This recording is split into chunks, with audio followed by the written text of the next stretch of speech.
Assalamualaikum warahmatullahi wabarakatuh. Perkenalkan, nama saya Desta Januari Ristiar dari kelas manajemen A dengan NIM 202400153. Berikut saya akan mempresentasikan hasil saya tentang pengimplementasian organisasi bisnis dalam sebuah perusahaan. Happy watching, selamat menonton. Di sini saya akan menjelaskan tentang organisasi bisnis dalam sebuah perusahaan, yang dimana sebuah kegiatan usaha bisa dikatakan sebagai proses bisnis jika telah memenuhi hal-hal sebagai berikut, yaitu yang pertama, memiliki tujuan yang jelas. Yang kedua itu ada input dan output, dan ada sumber daya yang digunakan. Yang keempat, ada serangkaian kegiatan yang dibagi menjadi beberapa tahapan. Yang kelima, dapat mempengaruhi lebih dari satu unit organisasi dan ada nilai tambah bagi konsumen. Sebuah proses bisnis memiliki organisasi bisnis untuk mengatur kinerjanya. Adapun yang dimaksud adalah sebuah bentuk organisasi yang melakukan sebuah proses sumber daya ekonomi serta melibatkan keahlian personal yang ada di dalamnya, sehingga tercipta sebuah output yang kepada konsumen untuk mendapatkan keuntungan atau profit. Biasanya disebut dengan profit itu keuntungan. Yang selanjutnya, setiap proses bisnis yang berlangsung harus menghasilkan output sebagai hasil akhirnya. Output ini dapat berupa barang ataupun jasa. Berikut beberapa contoh organisasi bisnis yang memiliki output berupa barang ataupun jasa. Saat ini telah memberikan kontribusi yang besar dalam kemajuan ekonomi sosial dan budaya, namun juga menimbulkan kontribusi atau konsekuensi yang disebabkan oleh kegiatan perusahaan tersebut. Dari segi etika bisnis, hal ini penting karena merupakan perwujudan dari nilai-nilai moral pelaku bisnis, sehingga menyadari bahwa bila ingin berhasil dalam kegiatan tersebut atau kegiatan bisnisnya tersebut, ia harus mengindahkan prinsip-prinsip etika. Penegakan etika bisnis makin penting artinya dalam upaya penegakan iklim persaingan sehat yang kondusif. Sekarang ini banyak praktek pesaing bisnis yang sudah jauh dari nilai-nilai etis, sehingga bertentangan dengan standar moral yang ada di masyarakat. Pada pelaku bisnis sudah berani menguasai pasar komoditi tertentu dengan tidak lagi mengindahkan sopan santun berbisnis. Keadaan ini semakin krusial sebagai akibat dari sikap pemerintah yang memberi peluang kepada beberapa perusahaan untuk menguasai bisnis sekitar. Banyak faktor yang mempengaruhi dan menentukan kegiatan sosial bisnis dengan cara terjalin dengan kompleksitas. Kegiatan berbisnis mengejar keuntungan adalah hal yang wajar, tapi kadang kalau pelaku bisnis cuma mengejar profit ataupun mengejar keuntungan, kayak nggak realistis, kayak kerjanya cuma untuk mendapat keuntungan nih, untuk mendapatkan profit gitu. Padahal itu suatu hal yang seharusnya nggak dilakukan, yang dilakukan sekali gitu. Jadi menurut saya pelaku perusahaan pun harus menyeimbangkan mana keuntungan, profit, mana memang nggak semua perusahaan harus mendapatkan keuntungan gitu loh. Bisa saja kan membangun kinerja karyawan lebih baik, mungkin kan timbal baliknya dapat profit yang lebih bagus gitu. Jadi nggak semua soal untung dan profit gitu.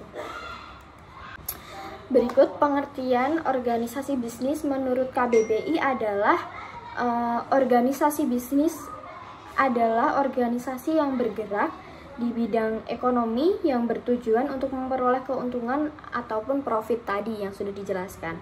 Artinya, organisasi bisnis masuk dalam kategori organisasi komersial atau sering disebut profit making organization. Dalam beberapa kasus ia bisa juga disebut macam-macam badan usaha, organisasi siaga, organisasi profit, organisasi laba, dan lain sebagainya. Karena banyak orang menyebut organisasi bisnis itu apa sih gitu, banyak macamnya. Jadi selanjutnya apapun penyebutannya, semua merujuk pada sifat organisasi bisnis tadi. Selanjutnya ia juga diartikan sebagai entitas yang berbentuk dengan tujuan untuk menjalankan perusahaan secara komersial. Di dalam praktiknya, perusahaan ini biasanya mengambil satu dari 3 bentuk perusahaan pada umumnya, yakni perusahaan perorangan, kemitraan, dan perseroan terbatas atau korporasi. Sementara dalam pengoperasiannya adalah beberapa komponen yang jadi pertimbangan pembentukan organisasi bisnis itu sendiri. Di antaranya yang pertama itu di mana pasar ada konsumen yang akan menggunakan produk atau jasa perusahaan tersebut. Secara langsung dalam praktiknya pasar ini terbagi dalam beberapa bentuk, mulai dari pasar persaingan sempurna, pasar monopoli, pasar duopoli, dan pasar oligopoli. Perbedaan antara 4 tipe pasar tersebut.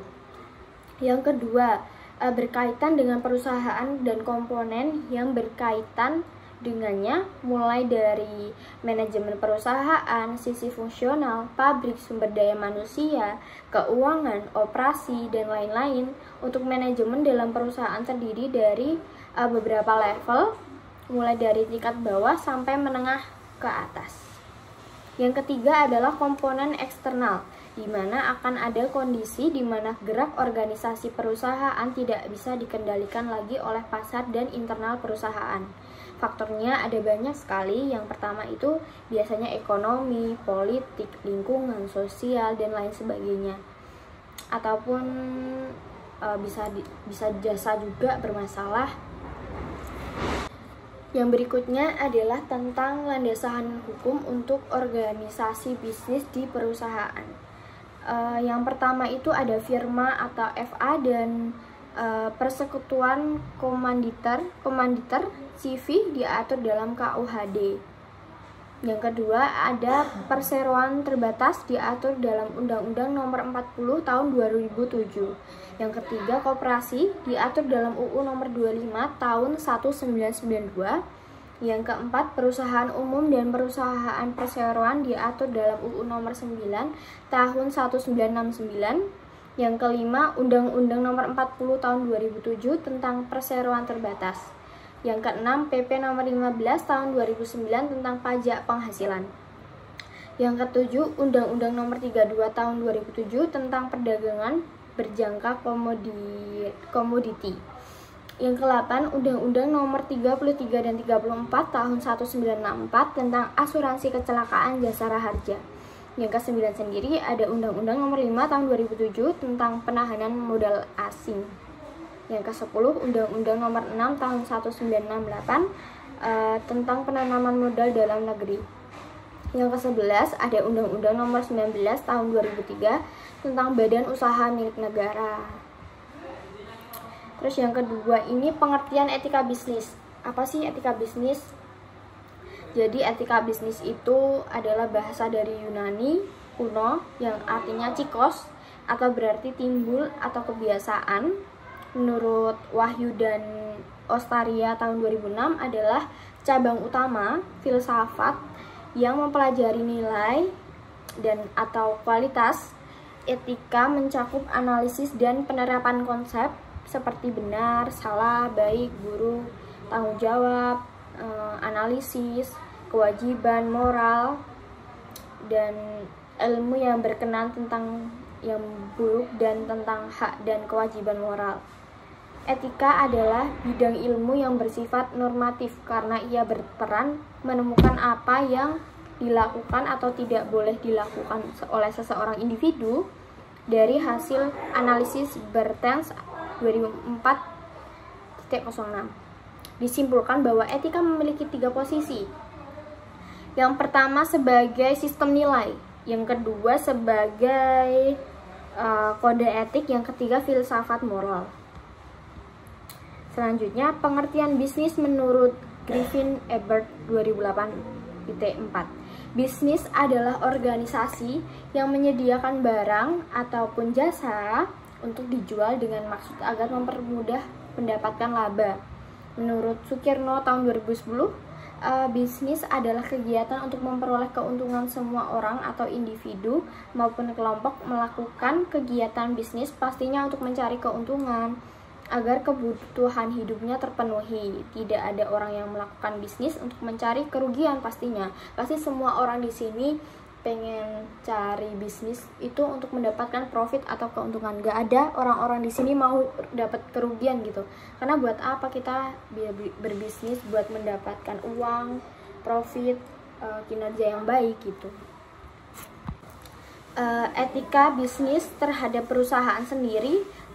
Setelah mengetahui betapa pentingnya etika di dalam perusahaan diterapkan pada perusahaan bisnis, tentunya etika memiliki fungsi yang sangat berpengaruh besar terhadap kemajuan perusahaan itu sendiri.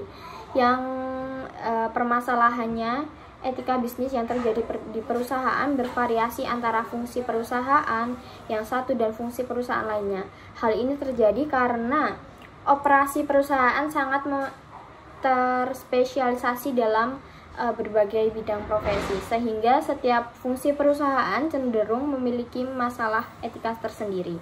Jadi setiap perusahaan memiliki etika bisnis sendiri karena setiap perusahaan dengan yang lain itu berbeda cara mengatur karyawannya, mungkin pengelolaannya atau macam-macam kinerjanya, bagaimana profitnya yang mau dicapai seperti apa gitu. Jadi setiap perusahaan memiliki caranya masing-masing untuk mendapatkan etika yang lebih baik untuk perusahaan tersebut.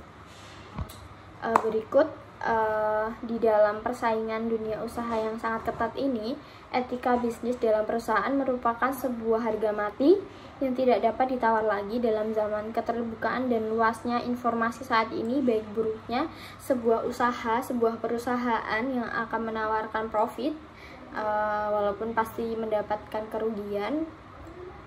Jadi organisasi bisnis di dalam perusahaan itu statusnya supaya mempertahankan bisnis agar mendapatkan profit yang lebih tinggi, lebih maju, lebih baik untuk karyawan, untuk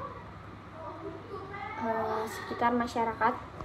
Organisasi bisnis dalam perusahaan dan etika bisnis dalam perusahaan itu sangat mempengaruhi tingkat kepercayaan atau trust dari masing-masing elemen dalam lingkaran bisnis.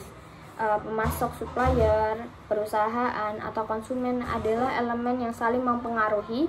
Masing-masing elemen tersebut harus menjaga etika sehingga kepercayaan yang menjadi prinsip kerja dapat terjaga dengan baik. Etika berbisnis ini bisa dilakukan dalam segala aspek, saling menjaga kepercayaan dalam kerjasama dan berpengaruh besar terhadap reputasi perusahaan sendiri agar mendapatkan profit dan penilaian yang baik dari masyarakat. Berikut presentasi saya dalam sore ini untuk materi etika bisnis. Kurang lebihnya saya mohon maaf. Saya akhiri. Wassalamualaikum warahmatullahi wabarakatuh. Terima kasih semua. Bye.